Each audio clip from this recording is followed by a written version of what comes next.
তো left hand side দেওয়া আছে M into M plus N. তো এখানে এম প্লাস এন এর সাথে গুণের সম্পর্ক, তাহলে আমরা এম দিয়ে গুণ করি, এম এম প্লাস এম এর সাথে এন এর গুণ করলে এম এন। আমরা জানি এ ইন্টু এ সমান সমান এ, তাহলে আমরা ডবল এম থেকে আমরা একটা এম রাখতে পারি এখানে প্লাস এম এন। তো এখানে এম কমন যায়, এম কমন গেলে 1 প্লাস এন থাকে। 1 এর সাথে যাই কিছু যোগ আকারে থাকে তার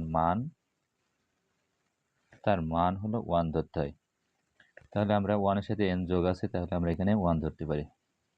অর্থাৎ এম এর সাথে 1 এর গুণ করলে এম হয়, রাইট হ্যান্ড